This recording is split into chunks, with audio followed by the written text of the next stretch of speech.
All right, guys, so it's Sunday, and normally that means garden tour day, but there's not a lot out here because the garden is looking a hot mess. And I didn't get out until the middle of the day, so it is pretty warm. Hi everyone, welcome back to my channel. I'm Shamira Benson, one part of Team Benson, and yes, the garden is looking rough. In fact, I'm going to show you how rough. Okay guys, so my garden has never looked this bad. I mean, sometimes in August it does get a little rough, but it is rough right now. So I'm going to take you guys through a little bit of a walkthrough, and then we're going to go inside and just talk about like all the different changes that are going to be made and different things that we're going to be doing. So over here, guys, we have our two eggplants. We have Miss Eggy, who looks insanely rough. Like, I've had Miss Eggy look on the break of death before, and it's from lack of watering, but she's fine. She'll come back together and it'll be okay. And then we have Big Niecy, who is Miss Eggy's daughter. Both of these are Ichabod eggplants, and like I said, they'll be fine.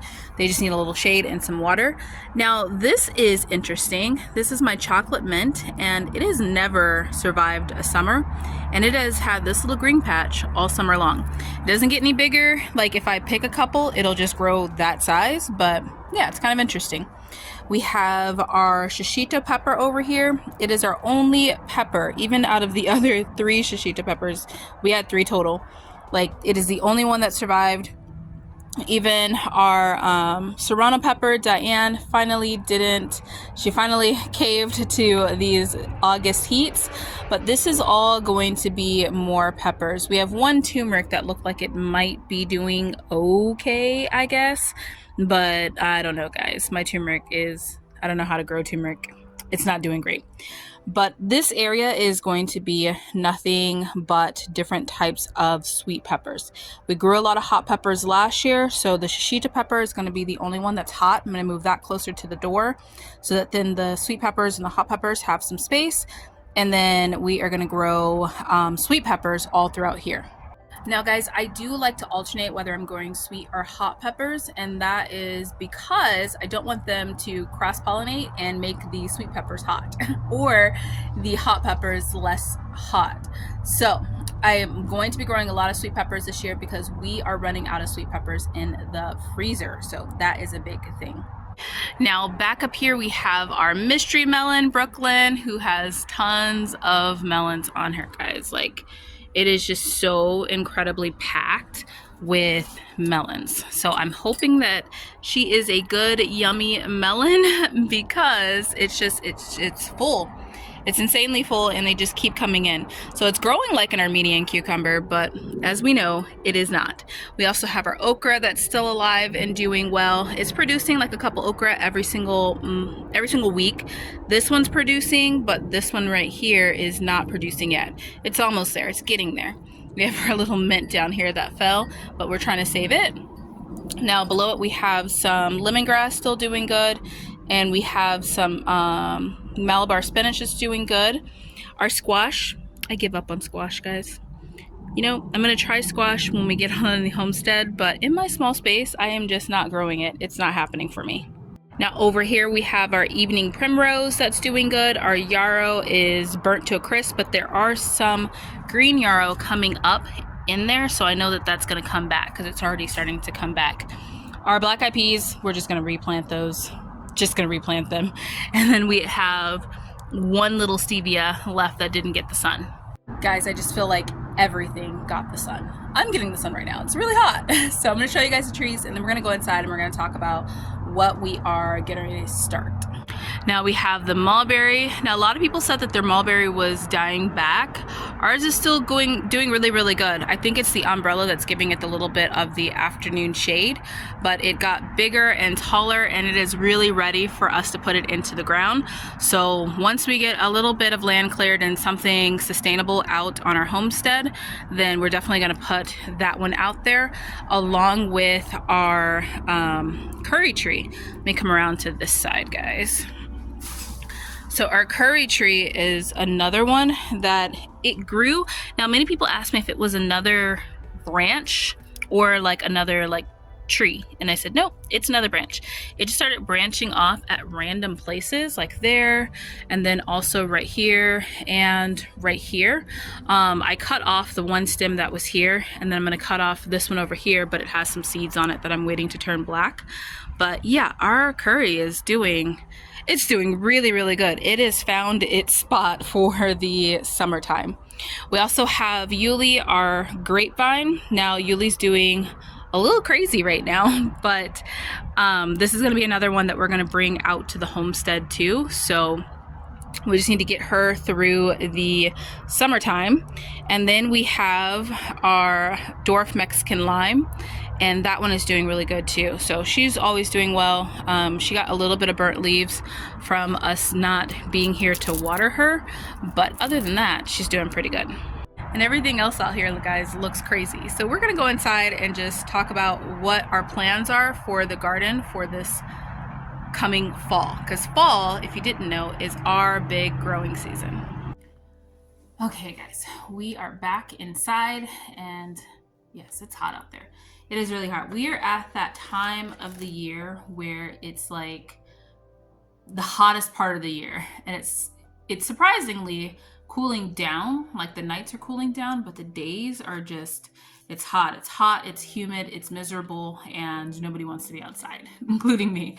Probably those plants don't even want to be outside. So this is normally when my garden starts to like dwindle and look a little rough, but this year it looks exceptionally rough. Now we have been trying to do multiple things at once, and so that leads it to looking that terrible, but it is okay because we are going to make sure that this fall we are planting it and planting it fully like we did last year. And I'm very thankful that last season, so because I start my garden year in October, and as you guys know, I garden all year long. So by this time I'm a little exhausted anyway, but last season I'm very thankful that I planted as much as I did because we were able to get a bunch of food in the freezer and we're able to stay out of the grocery stores a lot, which is completely and utterly necessary right now due to the fact that we are trying to build up our homestead.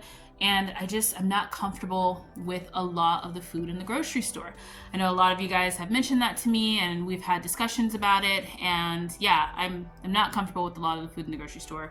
And I just want to make sure that is what I can grow and what I can provide for my family. I do that because I want to be able to buy things that are organic, things that I know that are properly sourced or come from a local place where I know that they take care of their animals or they take care of the way that they grow their food, and that all can be expensive. So if I can lower my grocery budget by growing as much as I possibly can, that is what I want to do. So when it comes to this garden for the fall, I'm going to be planting a lot of things, like a lot of things that we're going to be able to use in different ways. So a lot of them are herbs like we did last time, but I'm also going to focus on planting trees because we need to fill up our homestead with some trees. And I want to make sure that I have trees that are going to do a lot of the things that I need them to do, which, starting off, thank you so much, Mark from Hawaii. If you guys follow my channel a lot and are commenting on things, Mark's the person that always comments first, except for some of those times when he misses it and somebody else, and then he has to be second. But he sent me soursop seeds because he has soursop trees. And this is one of the coolest things ever because if you guys have seen me make bone broth, you know that soursop is something I add to our bone broth. That automatically goes into every single bone broth that I make. The leaves of it do, because soursop is very good at decreasing your chances of getting like cancers and different things like that because it takes all those free radicals out of your body. So that is something that it goes into every gravy, soup, all of those different things because all of those use my bone broth base. And so to be able to have those growing on my property and to have that just at my hands and to be able to eat the soursop fruit, I'm pretty excited about, guys. Pretty excited about. The other one that I have been dying to grow is going to be the moringa. Like these are moringa seeds right here. I want a bunch of moringa plants on my property too. And then another seed that I don't have right here with me, but I know I have it, and that is going to be the mesquite tree. So the mesquite tree is another one that I want to have on the property because we can use mesquite trees for flour and also for animal feed. Now we're not keeping animals coming out right out of the gate, but we have a lot of natural wildlife that we want to make sure that they have food too, because otherwise then they eat your food. so we want to be able to keep the wildlife that's on our property, like on our property. And so it kind of makes it like having food if you need it, but you know, it's wild, so it's doing its own thing and just pooping in places so that then you can collect their poop and make some fertilizer with it. Now, I am going to be trying out some new seeds this year for like a lot of our vegetables, and they're going to be categorized for zone 9, which is what I am. Here at our small space garden, we're zone 9B, and then up at our homestead, we are zone 9A. I'm not going to be planting gardens this soon in our homestead just because it's not ready yet. So you're going to still have a lot more small space garden content. Yay! So I want to start, but I do want to start putting like the trees and then some of the herbs that I know where they're going to go and where I have places for them to go. I want to get those out there, like ones that I know will last and kind of just not need as much attention and us, you know, having to water and all that kind of every day. So some of the herbs I'm starting with are going to be feverfew. Now these are medicinal herbs and they're going to be regular herbs too. We have chervil. I love growing chervil. Chervil is like one of my favorite all times. My mint, I'm going to replace some of the mint, even though my chocolate mint has made it and one of my stevias have made it and my mojito mint has made it. That makes me so excited. And I do need like spearmint. I need my peppermint, and I'm probably going to plant a little bit more catnip. This year was the year of dehydration, so we had a lot of headaches, and so we used a lot of catnip. Which you guys don't know, catnip does help with headaches and fevers and stuff like that. So being out in the sun, not the best of things. But parsley is something I'm going to plant literally like all over my garden, all over my house, all over my everywhere. I'm going to plant parsley because I use a lot of parsley.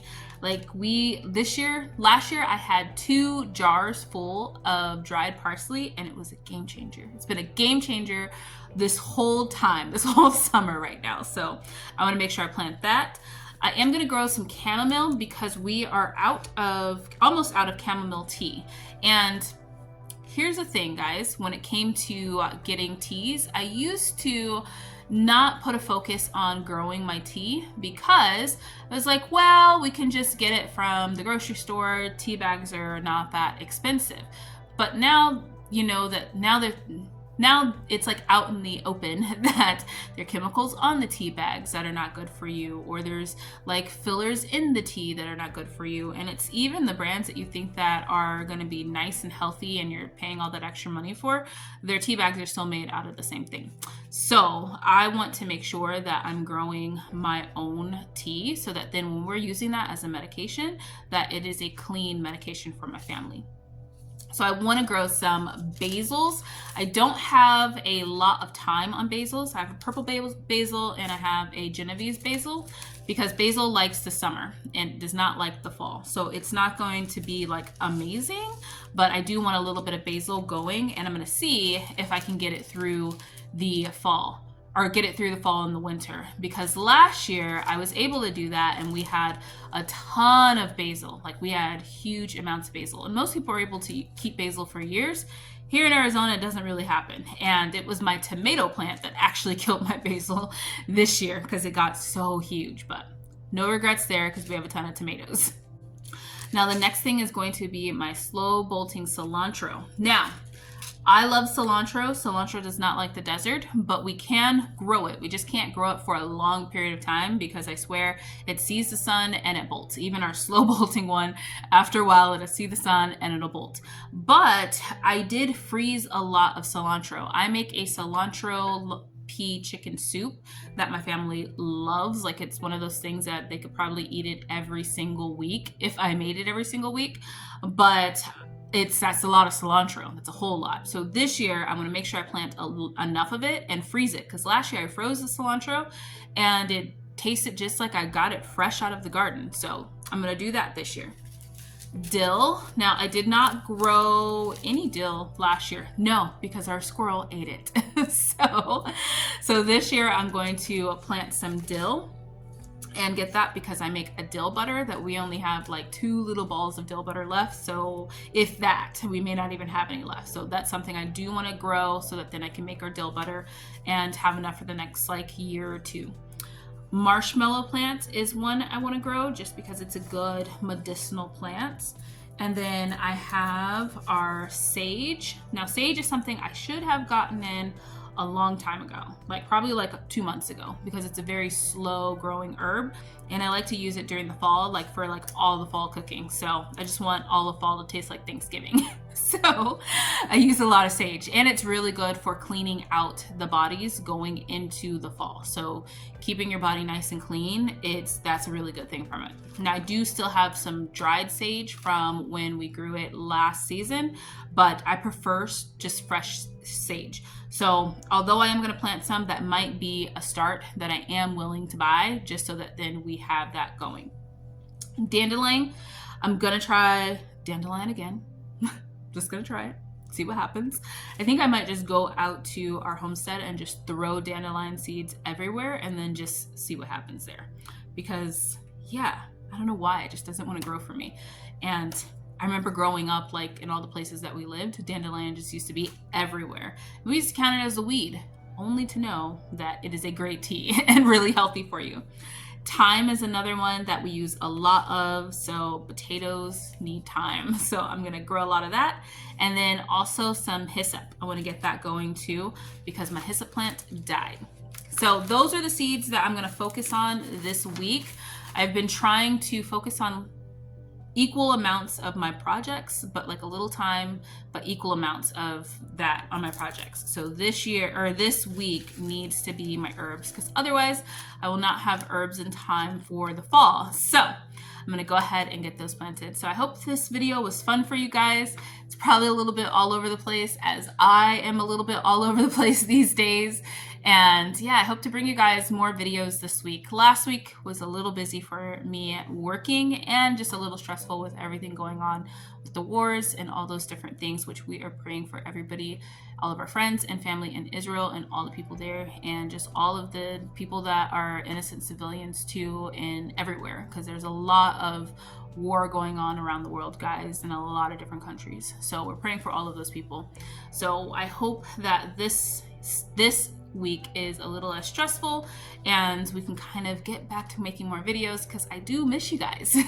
But yeah, hope you guys are having a good time in your gardens this summer and preparing for the fall. And until next time, grow yourselves a garden, because even a small space can provide you with tons of food.